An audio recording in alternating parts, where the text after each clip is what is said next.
Hola chicos, hoy vamos a hablar sobre el modelo atómico. Vamos a ver un modelo atómico sencillo que nos ayude a comprender cómo está formado este átomo, aunque en realidad es distinto al que vamos a presentar hoy acá. Las partículas y las partes del átomo coinciden con el modelo atómico actual. Bueno, primeramente el átomo tiene un núcleo que está formado por partículas a las que llamamos genéricamente nucleones. Dentro de los nucleones tenemos a los protones, que están simbolizados con circulitos verdes en este caso. Los protones tienen carga positiva y los simbolizamos con una letra P minúscula. Los nucleones también pueden ser neutrones, que tienen carga neutra, como indica su nombre, y los simbolizamos con una letra N. Si se fijan acá, el número de neutrones no es coincidente con el número de protones. Eso puede ser así o no, pueden ser coincidentes o los neutrones superar en cantidad a los protones. En el espacio exterior del núcleo tenemos los niveles de energía. En estos niveles de energía se encuentran los electrones que tienen carga negativa y los simbolizamos con la letra E. El átomo es eléctricamente neutro, pero ¿cómo si los protones son positivos y los electrones son negativos, es neutro en realidad? Bueno, es porque el número de cargas positivas y negativas es igual. Por lo tanto, el número de protones y de electrones en el átomo es el mismo. Si ustedes se fijan acá, yo lo que hice fue representar tres puntitos verdes, que son las tres cargas positivas, protones, y tres puntitos violetas, que son las cargas negativas o electrones.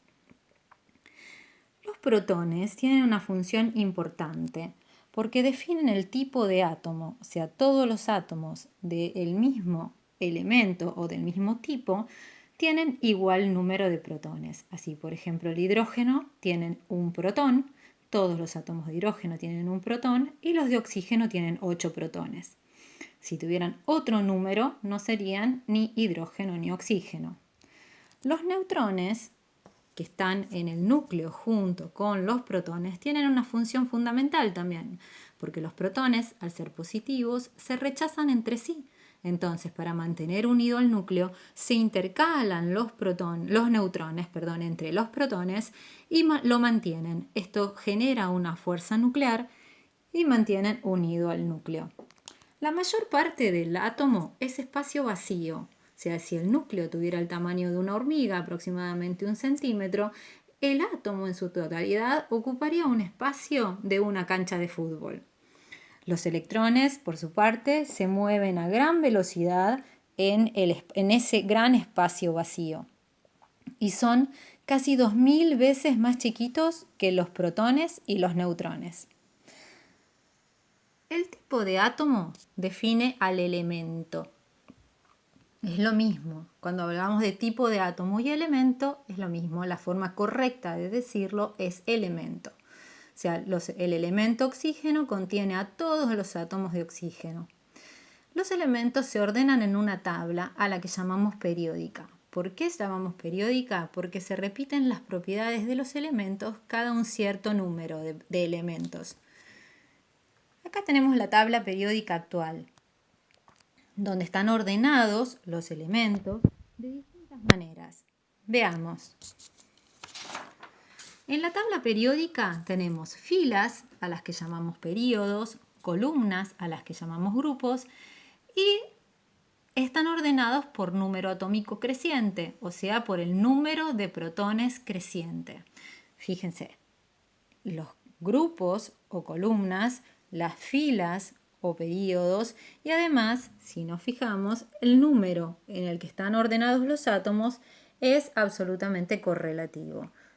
2, 3, 4, seguimos por acá, 5, 6, 7, 8, 9, 10 y vamos a ir viendo que aparecen absolutamente correlativos. Esto es porque es el número de protones y se ordenan entonces por número de protones crecientes. Como dije antes, el número de protones lo llamamos número atómico. Además de ordenarse de esa manera, podemos ver coloraciones dentro de la tabla. Tenemos 3 tipos de elementos general. Los gases inertes, que están en la última columna, que se llaman inertes porque no reaccionan.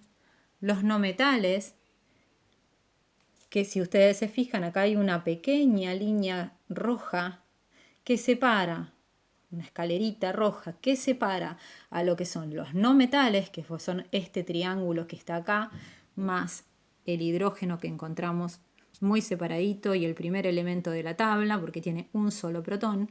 Esos son los no metales. Y por otro lado tenemos el resto de los elementos, que son los elementos metálicos o metales.